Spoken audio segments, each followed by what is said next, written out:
The Mercedes S-Class careened through the rain-soaked downtown streets as Marcus Chin gripped the steering wheel, his knuckles white with desperation.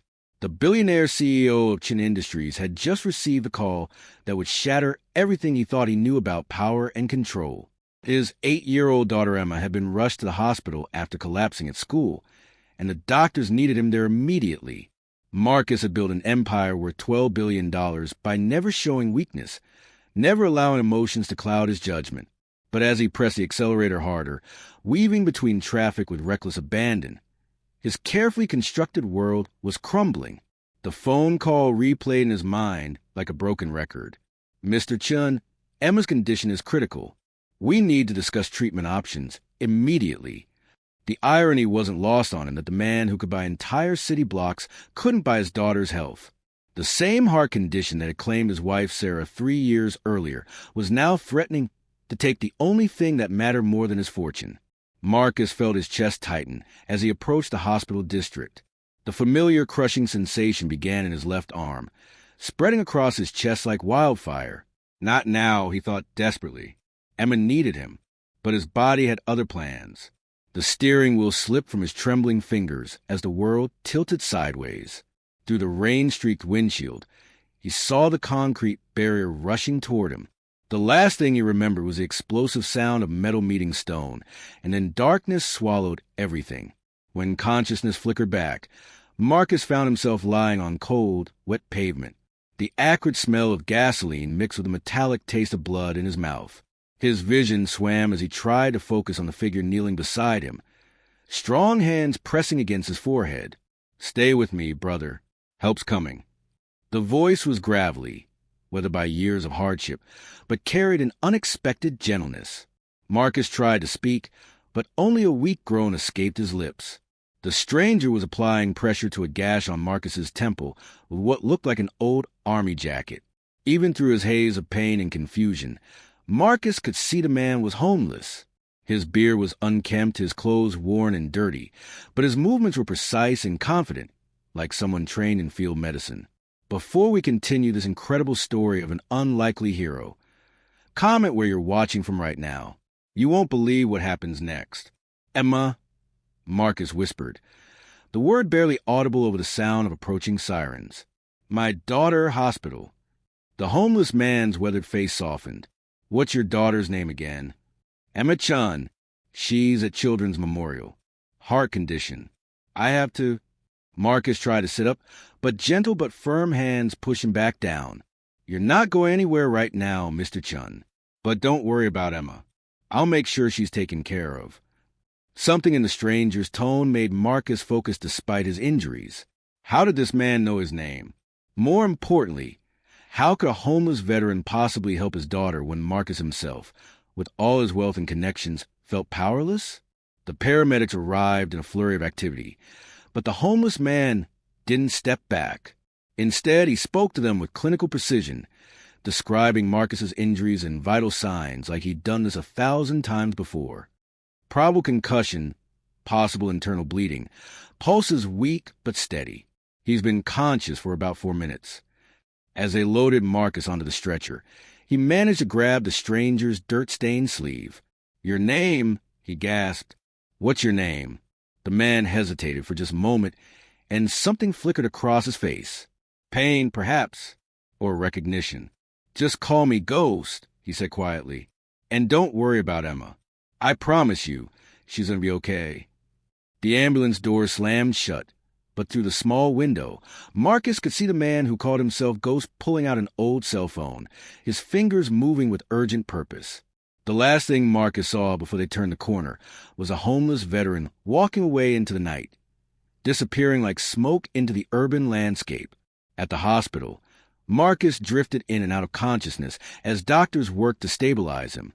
Through the fog of medication and trauma, he kept hearing fragments of conversation that made no sense. Nurses mentioning that his daughter's surgery had been mysteriously approved by the hospital's board of directors. Someone talking about an anonymous donor who had fully funded a new pediatric cardiac wing. When Marcus finally woke up fully 12 hours later, the first person he saw was Dr. Sarah Martinez, Emma's cardiologist. Her face was glowing with emotion, he hadn't seen in months of consultations. Hope. If you believe in miracles and second chances, hit subscribe right now. You're about to discover something that will change everything you think you know about strength and sacrifice. Mr. Chun, I have incredible news, Dr. Martinez began, her voice trembling with excitement. We found a perfect match for Emma's heart transplant. The donor is here, the surgery team is assembled, and we can begin within the hour. Marcus struggled to process the information, but we've been on the waiting list for 8 months. How is this possible? That's what's so remarkable, the doctor continued. About 6 hours ago, we received a call from someone claiming to be a family friend. He said he'd located a donor through private channels, and all the legal paperwork had been expedited. Usually this process takes weeks or months, but somehow every barrier was removed overnight. The pieces of the puzzle were forming a picture that defied logic. Who was the caller? What was his name? Dr. Martinez consulted her notes. He said to tell you that Ghost keeps his promises. Does that mean anything to you? Before Marcus could respond, a nurse appeared in the doorway. Mr. Chun, your daughter is asking for you. She's remarkably calm for someone about to undergo major surgery. She keeps saying her guardian angel visited her and told her everything would be okay. Marcus's blood ran cold. Visited her? When? I've been unconscious. No one else has authorization to see her. That's just it, the nurse said, looking puzzled. Security footage shows a man in his 50s entering her room around midnight, but there's no record of him signing in or showing ID. He was only there for about 10 minutes, but Emma's been peaceful ever since. She said he told her stories about her mother. The words hit Marcus like a physical blow. Emma's mother, Sarah, had died before Emma was old enough to remember her clearly. How could a stranger know stories about Sarah? As they wheeled Marcus to see his daughter before surgery, his mind raced through possibilities, each more unlikely than the last. The homeless veteran who had saved his life somehow had connections powerful enough to arrange a heart transplant overnight. He knew Marcus's name, knew about Emma's condition, and apparently knew stories about Sarah that only family should know. What happens next will shock you to your core. The truth about Ghost's identity is something no one could have predicted. Emma looked impossibly small in the hospital bed, but her eyes were bright and alert as Marcus approached. She reached for his bandaged hand with surprising strength. Daddy, the nice man told me Mommy is watching over me during the surgery. He said she picked out the best heart just for me. Emma's voice was steady, filled with a peace that Marcus hadn't seen in months. What else did he tell you, sweetheart? He said he knew Mommy from when they worked together a long time ago. He showed me a picture. Emma reached under her pillow and pulled out a faded photograph. Marcus's hands shook as he recognized it immediately. It was a photo from 10 years ago, taken at the medical conference where he'd first met Sarah. She was standing next to a distinguished-looking man in an army uniform, both of them laughing at some shared joke. Marcus had never seen the picture before, but Sarah's handwriting on the back was unmistakable. With my research partner and dear friend, Dr. James Morrison, we're going to change the world. The room began to spin as the implications crashed over Marcus like a tsunami. Dr. James Morrison, the legendary cardiac surgeon who had revolutionized pediatric heart transplant procedures before mysteriously disappearing from a medical world 5 years ago. The same Dr. Morrison who had been Sarah's mentor and research partner before she'd specialized in pediatric cardiology. Emma, Marcus whispered, his voice barely controlled. Did the man tell you his real name? He said I could call him Uncle James, just like Mommy used to. The final piece of the puzzle slammed into place with devastating clarity. Ghost wasn't just any homeless veteran. He was Dr. James Morrison, one of the most celebrated cardiac surgeons in the world, the man who had trained Sarah, the man who had developed the very procedures that might now save Emma's life. But what had happened to him? How had the surgeon who once commanded million-dollar fees ended up living on the streets? Before they took Emma to surgery, Marcus made a decision that surprised even himself. Dr. Martinez, I want Dr. Morrison to assist in the surgery. The cardiologist looked confused. I'm sorry, Mr. Chun, but I don't know any Dr. Morrison on our staff. Then find him, Marcus said with the steel in his voice that had built his empire. He's somewhere in this hospital, and Emma needs him. Share this story with someone who needs to remember that heroes come in the most unexpected forms. 2 hours later, as Emma's surgery began, Marcus sat in the waiting room trying to piece together the mystery of Dr. James Morrison's fall from grace. He'd used his considerable resources to access medical databases and news archives, and what he'd discovered painted a picture of a man who had sacrificed everything for his principles. 5 years earlier, Dr. Morrison had been at the pinnacle of his career, performing groundbreaking surgeries and training the next generation of cardiac specialists. Then came the case that changed everything. A young girl from a poor family needed an experimental heart procedure. The hospital administration had refused to approve the surgery due to the family's inability to pay and the experimental nature of the treatment. Dr. Morrison had performed the surgery anyway, using his own resources and violating hospital protocol. The girl had lived, but the hospital had stripped Morrison of his credentials and filed criminal charges for practicing without proper authorization. The medical establishment had turned its back on him, and the legal battles had consumed his fortune and his reputation. The tragedy was compounded by a diagnosis that came during the height of his legal troubles. PTSD from his military service had finally caught up with him. The combination of public disgrace, financial ruin, and untreated trauma had sent the brilliant surgeon spiraling into homelessness. But even living on the streets, Dr. Morrison had never stopped being a healer. Marcus's investigation revealed a pattern of ghost surgeries over the past 5 years. Homeless veterans with medical training who could perform emergency procedures in back alleys. Children in free clinics who received mysteriously expert care from a consultant who never gave his real name. Dr. Morrison had been saving lives in the shadows, using skills that no amount of poverty or disgrace could diminish. And tonight, those skills were focused on saving Emma. As the surgery stretched into its 4th hour, Marcus found himself thinking about the nature of true wealth.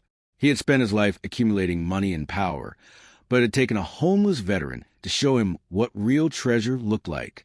Dr. Morrison had lost everything material, but retained the one thing that truly mattered, the ability to heal. The waiting room doors burst open, and Dr. Martinez appeared with tears streaming down her face. Marcus's heart stopped, prepared for the worst. "Mr. Chun," she said, her voice breaking with emotion. The surgery was a complete success. Emma's new heart is beating perfectly. Relief flooded through Marcus like a dam bursting, but Dr. Martinez wasn't finished. "But there's something else you need to know. We did have an unexpected consultant during the surgery, a man who claimed to be a retired cardiac specialist.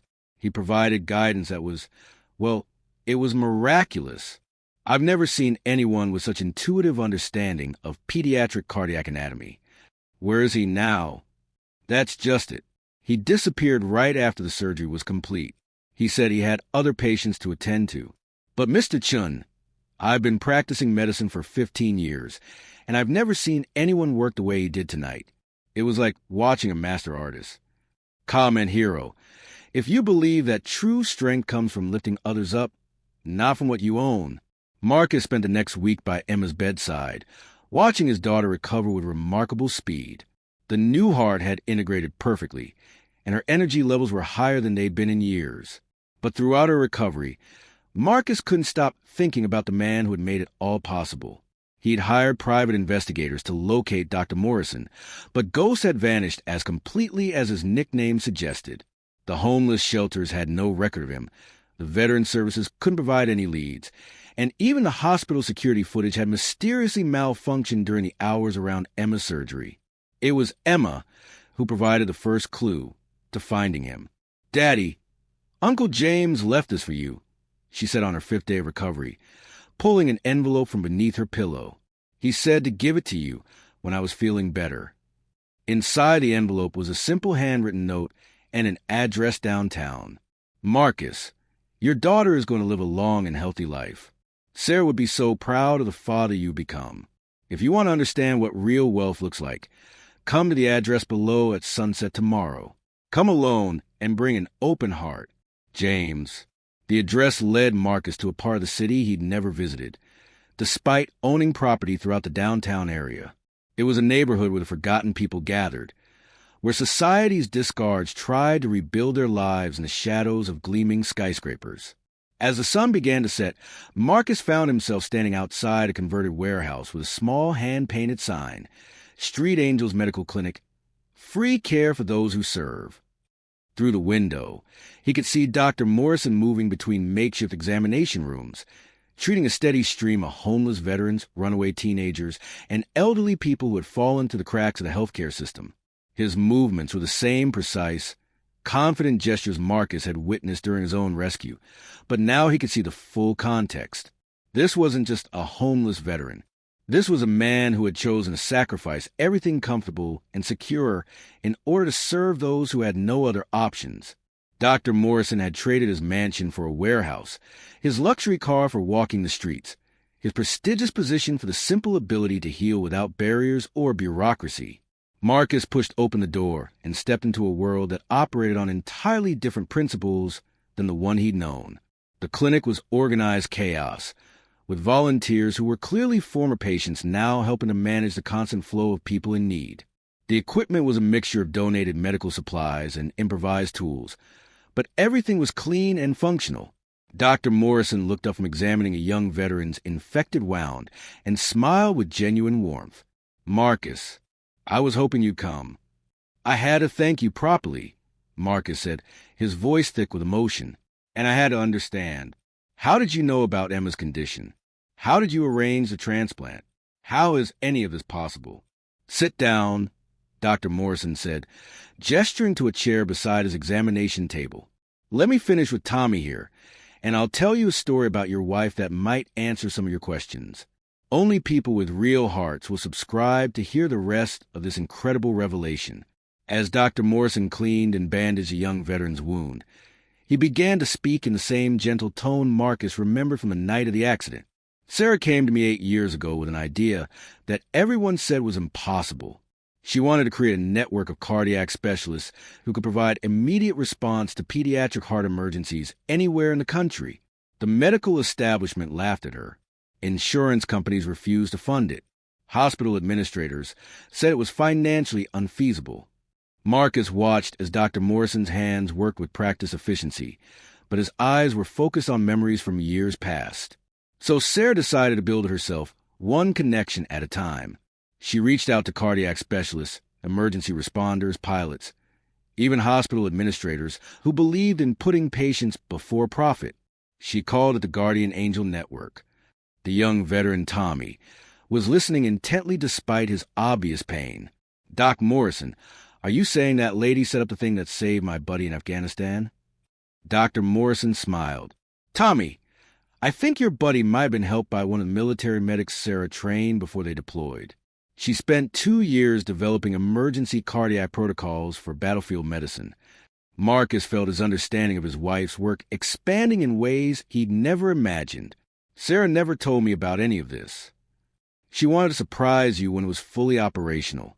The plan was to reveal the network on Emma's 9th birthday, as a gift to all the families like yours who were waiting for hearts." Dr. Morrison's voice grew quieter. "But then Sarah got sick, and she had to change her plans." "What do you mean?"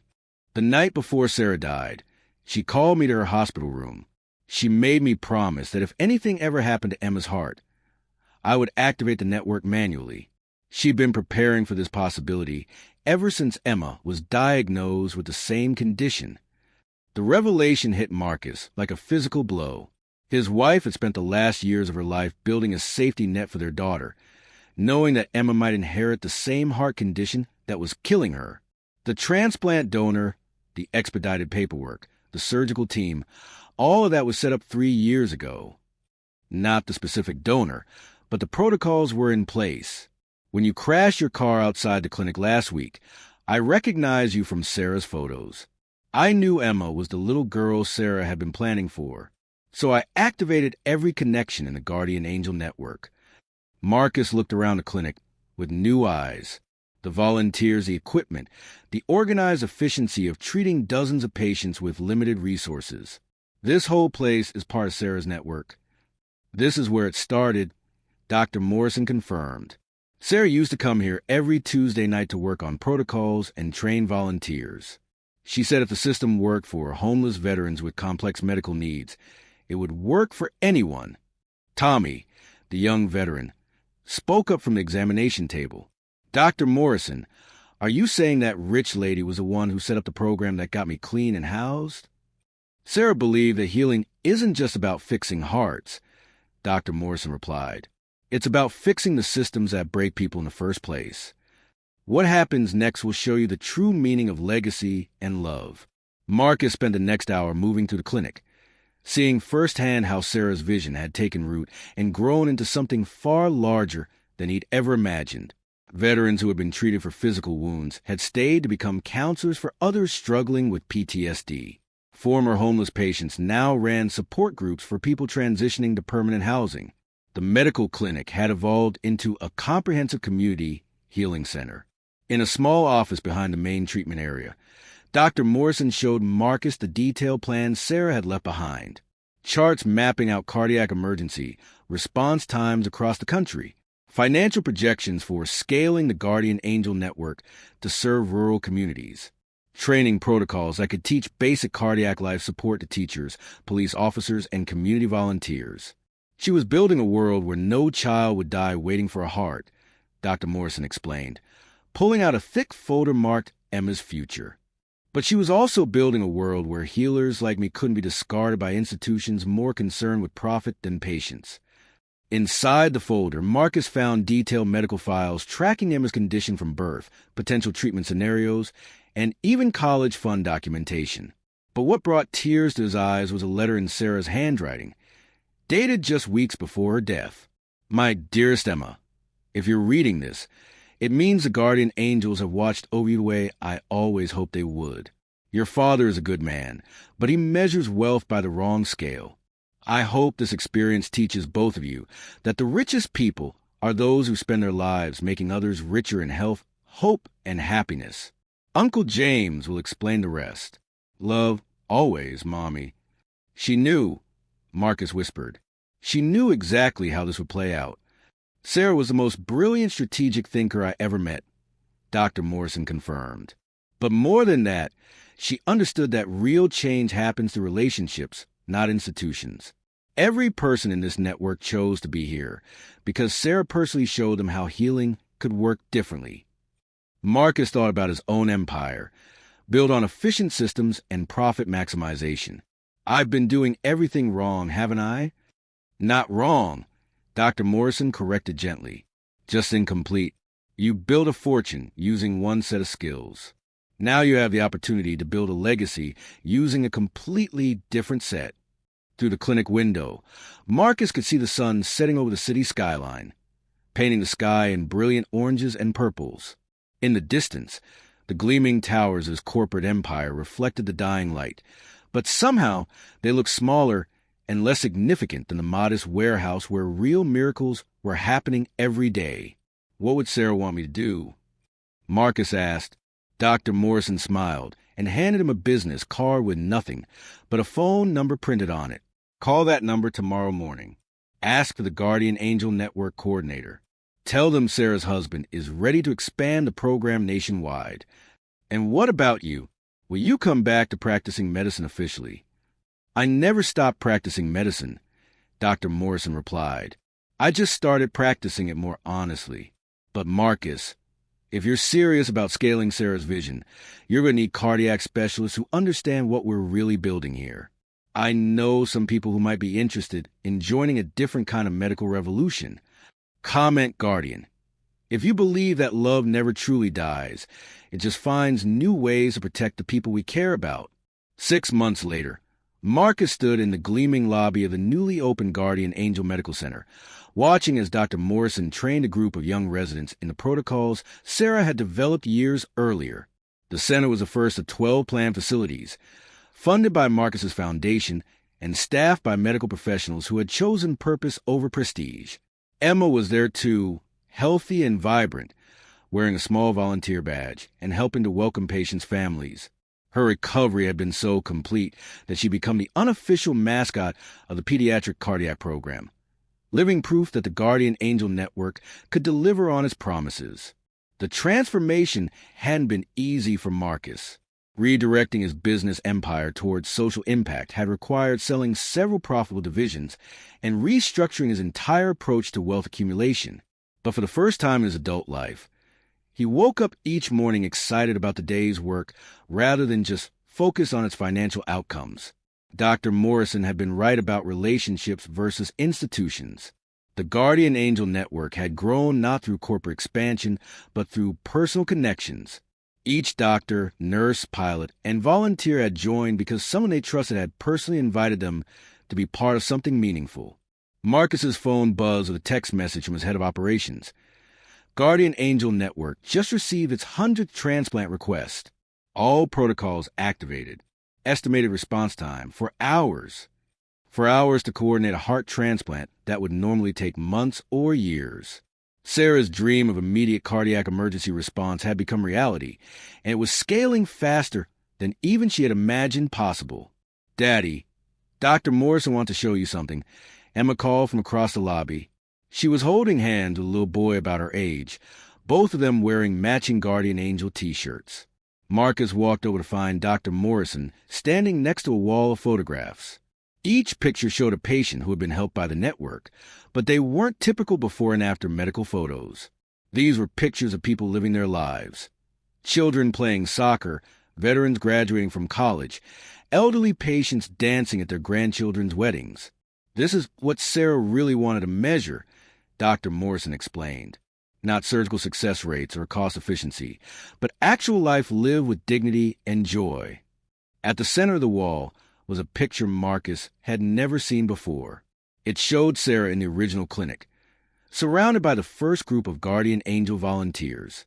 She was holding a newborn baby, and her face was glowing with the same expression Emma had worn on the day her new heart started beating. "That baby is Tommy's daughter," Dr. Morrison said quietly. "Born healthy because her father got clean and housed through our program. Sarah held her the week before she died. Said she finally understood what generational wealth really meant." As Marcus stared at the photo, he realized that his wife had achieved something far more valuable than the financial empire he'd spent decades building. She had created a system that would continue healing people long after she was gone, growing stronger with each life it touched. If you're ready to see wealth as something more than money, hit subscribe and share this story with someone who needs to remember what true legacy looks like. That evening, Marcus and Emma sat together in their living room, which now doubled as the informal headquarters for Guardian Angel Network coordination. Emma was doing homework while Marcus reviewed expansion plans for the West Coast facilities. "Daddy," Emma said, looking up from her math problems, "Uncle James told me that Mommy's heart is in more people than just me." "What did he mean?" Marcus set down his papers and pulled his daughter closer. "How do you explain to an 8-year-old that love can be more powerful than money, that healing can spread through communities like a benevolent virus, that one person's vision can become thousands of people's mission?" "Your mommy had a very special kind of heart," Marcus began. "It was so big and so strong that even when her body couldn't keep it beating, the love inside it found ways to keep helping people." "Like the doctors and nurses who take care of sick kids?" "Exactly like that. And like Uncle James, who could have stayed angry about losing his old job, but chose to use his skills to help people who didn't have anywhere else to go." Emma considered this for a moment, then returned to her math with a casual acceptance that children have for concepts adults find profound. Marcus went back to his expansion plans, but his mind kept drifting to a conversation he'd had with Dr. Morrison earlier that week. The network was growing so rapidly that they were attracting attention from major medical institutions and government health agencies. The temptation to formalize and bureaucratize was growing stronger. "The moment we turn this into a traditional nonprofit," Dr. Morrison had warned, "we lose the thing that makes it work." Sarah built this on relationships and trust. The second we start measuring success by institutional metrics, we become just another hospital system with better marketing. Marcus understood the challenge. His business instincts wanted to systematize and optimize everything. But his experience with the Guardian Angel Network had taught him that some things got worse when they were made more efficient. The magic happened in the margins, in the moments when Dr. Morrison stayed up all night with a patient's family, or when a volunteer drove 3 hours to deliver medical supplies to a rural clinic. The doorbell rang, interrupting his thoughts. Marcus wasn't expecting anyone, but when he opened the door, he found Dr. Morrison standing on his porch with a familiar expression of urgency. "We have a situation," Dr. Morrison said without preamble. "Remember the government officials who've been asking questions about the network? They want to meet tomorrow morning. They're talking about federal oversight and regulatory compliance." Marcus felt his stomach drop. "Are we in legal trouble?" "Worse," Dr. Morrison replied. "They want to help us. They're offering federal funding to expand the program nationwide, with full government support." The irony was devastating. After years of operating in the shadows, building something beautiful through pure grassroots effort, the Guardian Angel Network was being offered everything Marcus had once thought he wanted: institutional recognition, unlimited funding, and federal protection. But there would be conditions, wouldn't there? Marcus asked, already knowing the answer. Dr. Morrison nodded grimly. Standardized procedures, regulatory compliance, federal oversight of all medical decisions. They want to turn Sarah's network into a government program. Comment Angel, if you understand that some victories are actual defeats in disguise.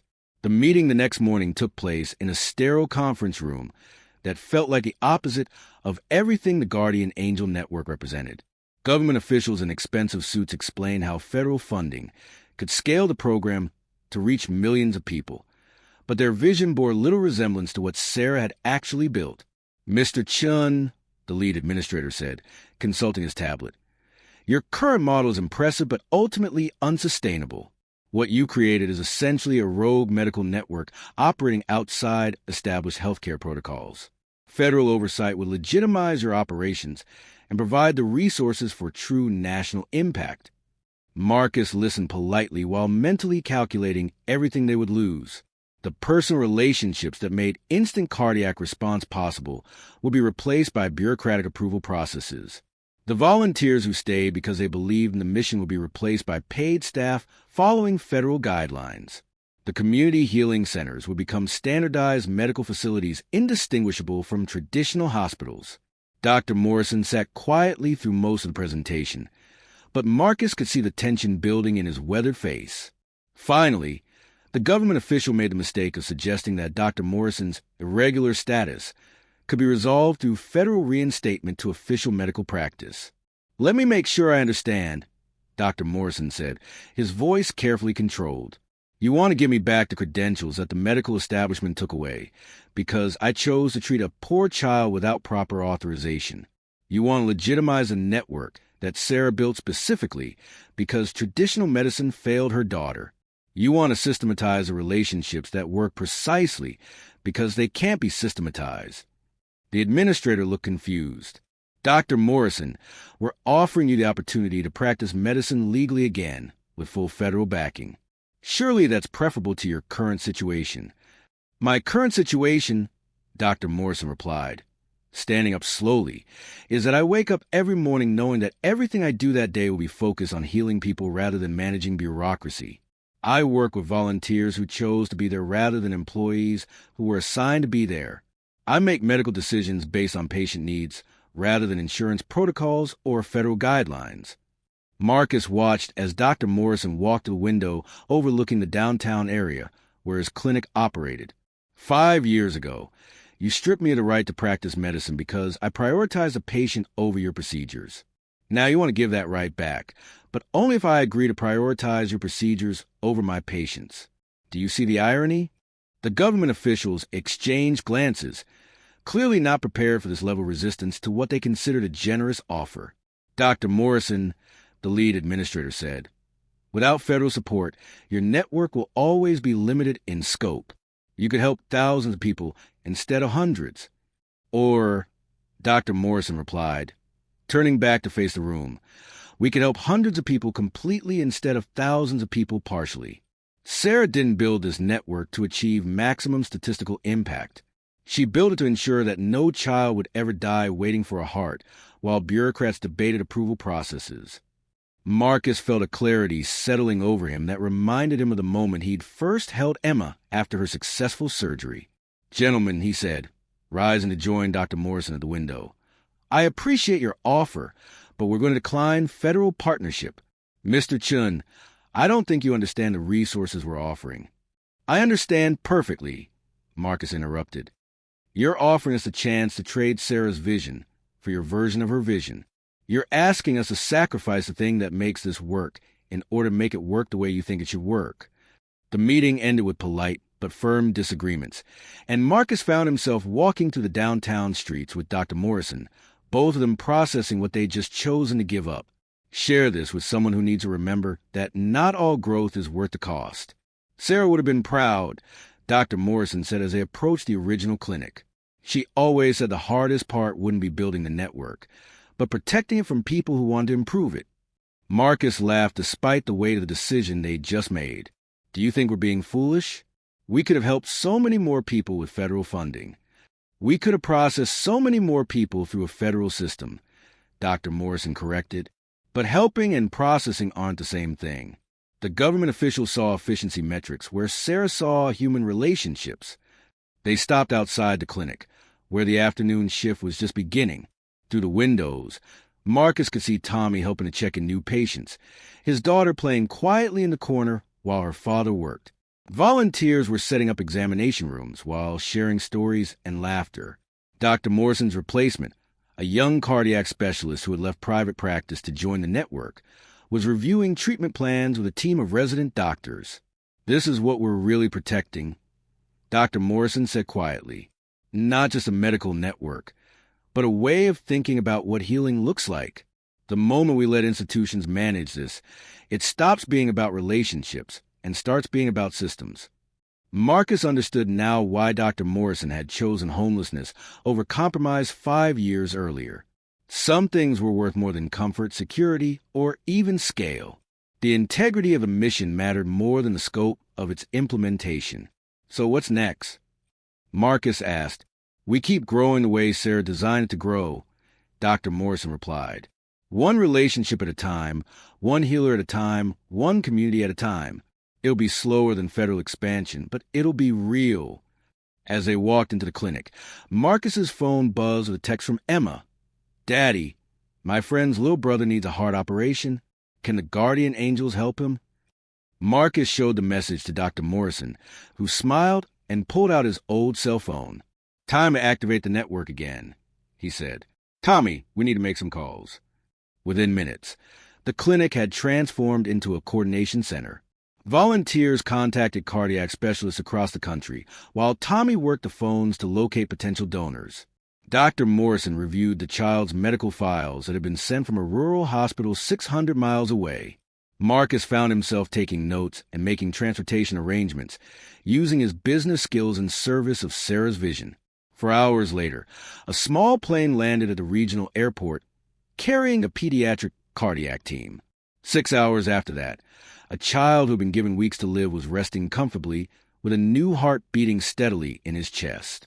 8 hours after Emma's text, another family had been touched by the Guardian Angel Network in ways they would never fully understand. As Marcus drove home that night with Emma sleeping peacefully in the passenger seat, her volunteer badge still pinned to her shirt, he thought about the conversation he would have had with Sarah if she could see what her network had become. She would have been proud not of lives saved, but of the people who had chosen to become lifesavers. Not of the medical miracles achieved, but of the ordinary people who had decided to make miracles their everyday work. Hit subscribe if you believe that some things are too important to be measured by money or scale.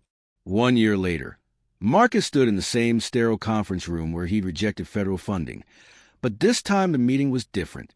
Representatives from 12 countries had come to study the Guardian Angel Network model, hoping to adapt it for their own healthcare systems.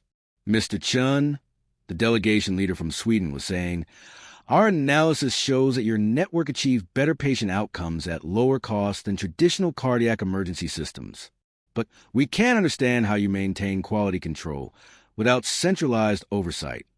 Marcus smiled, remembering how impossible this question would have seemed when he was focused purely on business metrics. The quality control comes from the relationships, not from oversight. Every person in our network chose to be there because they believe in what we're doing. They self-regulate better than any external system could. Dr. Morrison, who was now the network's chief medical coordinator, added his perspective. When people are working for a mission instead of paycheck, they bring a different level of care to everything they do. We don't have to monitor quality, because quality is why they're here. The international delegates took notes furiously, but Marcus could see they were struggling with the concept. These were people accustomed to institutional solutions, systematic approaches, and measurable outcomes. The idea that love and commitment could be more reliable than bureaucracy and oversight was difficult for them to process. But how do you scale this model? The representative from Japan asked. Surely personal relationships can't support a truly national healthcare network. Emma, who was now 9 years old and had asked to attend the meeting, spoke up from her seat at the end of the table. You don't make it bigger by making it different, she said with the clarity that children sometimes bring to complex problems. You make it bigger by helping more people become the kind of people who want to help. The room fell silent as the adults processed the wisdom of a child who had lived through both traditional medicine and the guardian angel approach. Dr. Morrison leaned forward. What Emma is describing is viral growth through transformation rather than expansion through recruitment. We don't train people to implement our system. We invite them to become the kind of healers who would naturally create this system. Marcus watched as the international representatives struggled to translate this concept into their institutional frameworks. They wanted procedures they could implement and protocols they could follow. But the Guardian Angel Network couldn't be replicated through imitation. It could only be recreated through inspiration. Gentlemen, Marcus said finally, I think you're asking the wrong question. Instead of asking how to scale our model, ask what your healthcare systems would look like if every doctor, nurse, and administrator thought about their work the way our volunteers think about theirs. The meeting ended with more questions and answers, but Marcus wasn't disappointed. Sarah's vision had never been about creating a system that could be copied. It had been about demonstrating that healthcare could operate on entirely different principles, inspiring other healers to discover their own ways of putting patients before protocols. That evening, the core team of the Guardian Angel Network gathered for their weekly coordination meeting. These sessions had evolved into something that was part medical planning, part community building, and part celebration of the week's miracles. Tommy was updating everyone on the latest veteran housing initiatives that had grown out of the original medical clinic. Dr. Morrison was reviewing applications from young doctors who wanted to join the network after completing their residencies. Emma was showing pictures she'd drawn of all the heart kids who had visited the clinic that week. Daddy, Emma said as the meeting was winding down, you think Mommy knows how many people love her now? Marcus looked around the room at the faces of people who had chosen to dedicate their lives to extending Sarah's love into the world. Doctors who had left prestigious positions to work in community clinics. Veterans who had transformed from patients to healers. Children who had received new hearts and decided to spend their healthy lives helping other sick kids. I think Mommy's love is alive in all of us, Marcus replied. And every time we help someone the way she would have helped them, her love gets stronger. As the team prepared to leave, Dr. Morrison pulled Marcus aside for a private conversation. There's something I never told you about the night Sarah died, he said quietly. She made me promise not to tell you unless the network succeeded beyond her original vision. Marcus felt his breath catch. There had been more to Sarah's plan. The Guardian Angel Network was never meant to be the end goal. Dr. Morrison continued. It was meant to be the proof of concept. Sarah believed that if we could demonstrate health care based on love instead of profit, other industries would start asking why they couldn't operate the same way. What do you mean? Dr. Morrison pulled out a folder that Marcus had never seen before. Inside were detailed plans for Guardian Angel education, Guardian Angel housing, Guardian Angel food security, and a dozen other initiatives that extended the network's principles into every aspect of community care. Sarah wasn't just trying to fix cardiac care, Dr. Morrison explained. She was trying to demonstrate that any system designed around human dignity, instead of profit extraction, would work better for everyone involved. Marcus stared at the documents that revealed the true scope of his wife's vision. She hadn't been building a medical network. She had been prototyping a completely different approach to how society could care for its members. Comment legacy if you're ready to see how love can become the foundation for transforming entire communities. 6 months later, Marcus stood before the largest gathering in Guardian Angel Network history.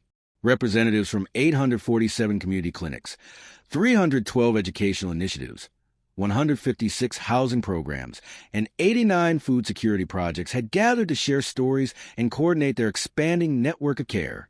But this wasn't a conference in the traditional sense. There were no keynote speakers or breakout sessions focused on best practices. Instead, the entire event was organized around storytelling, relationship building, and collective problem solving. Emma, now confident in her role as the network's unofficial youth coordinator, was facilitating a session where teenagers who had been helped by various Guardian Angel programs were training adults on how to create youth leadership opportunities in their own communities. Dr. Morrison was leading a workshop for medical professionals on how to integrate community healing approaches into traditional clinical settings. But most of his time was spent listening to stories from healers who had discovered their own innovative ways to put relationships before protocols. Marcus found himself in the most surprising role of all, learning from people who had taken Sarah's principles and applied them to challenges she had never imagined. Urban farmers who distributed fresh food based on need rather than ability to pay. Teachers who had restructured their classrooms around student dignity rather than standardized testing. Small business owners who measured success by community impact rather than profit maximization. Mr. Chun, a young woman, approached him during a break between sessions. "I wanted to thank you for making my grandmother's last months possible." Marcus looked confused. "I don't think we've met." "We haven't," she smiled. "But my grandmother was one of the first patients at the Guardian Angel Clinic in Phoenix. The volunteers there didn't just treat her heart condition. They treated her loneliness, her fear, her feeling like she didn't matter to anyone anymore. I'm glad we could help." "That's just it," the young woman continued. "You didn't help her. You showed me what helping really looks like. I started a program in my neighborhood based on what I learned from watching how your volunteers care for my grandmother. Now we have 40 families supporting each other through medical crises, job losses, housing insecurity, all kinds of challenges." Marcus realized he was hearing the same story over and over throughout the gathering. People who had been touched by the Guardian Angel Network hadn't just been helped. They had been transformed into the kind of people who naturally created support systems for others. During the closing ceremony, Marcus was asked to speak about Sarah's vision and the future of the network. But as he stood before hundreds of people who had chosen love over profit, relationships over systems, and community care over institutional solutions, he realized he didn't need to explain Sarah's vision. They were living it. 5 years ago, Marcus began, my wife died believing that healthcare could operate on different principles than the rest of our economy. She believed that if we put human dignity before profit extraction, we could create systems that actually served the people they were designed to help. But what Sarah really gave us wasn't a new model for healthcare. She gave us permission to believe that any system designed around love would work better than the same system designed around extraction and control. Marcus paused, looking out at faces that reflected every age, ethnicity, profession, and life experience represented in American society. You've proven that permission wasn't naive idealism. It was practical wisdom. Every program represented here tonight operates more efficiently, more effectively, and more sustainably than traditional alternatives, not despite being based on love, but because they're based on love. As the ceremony ended, Marcus found himself thinking about a conversation he'd had with Emma earlier that week. She had asked him whether he missed being a regular businessman, whether he regretted giving up the simple pursuit of financial growth. "Daddy," she had said with a directness that children bring to important questions, "do you think you're richer now than when Mommy was sick?" The answer had been immediate and certain. Marcus was wealthier in every way that mattered than he had ever been when wealth was his primary goal. His work energized him instead of draining him. His relationships were based on shared purpose rather than mutual advantage. His legacy would be measured in transformed lives rather than accumulated assets. But more importantly, Emma was growing up in a world where she had seen firsthand that adult problems could be solved through community care rather than individual competition. She was developing into a person who naturally looked for ways to include and uplift rather than ways to advance and acquire. That night, As Marcus and Emma drove home past the original clinic, where it all began, Emma asked a question that would define the next phase of their journey. Daddy, do you think other kids around the world could have guardian angels too? Like, what if every neighborhood had people who care for each other the way Uncle James and his team care for us? Marcus realized that Emma had just articulated the next evolution of Sarah's vision. The Guardian Angel Network had proven that community-based care could work in American healthcare, education, housing, and food systems. But Sarah's real gift hadn't been the creation of a superior social service model. Her real gift had been the demonstration that love is a more sustainable foundation for human society than fear. And if that was true in American communities struggling with poverty, illness, and isolation, it might also be true for human communities everywhere. Share this story with someone who's ready to believe that love isn't just a feeling. It's a strategy for building the world our children deserve. The end. If you believe that true wealth comes from the lives we touch, not the money we accumulate, subscribe now and let this story inspire you to find your own ways to be someone else's guardian angel.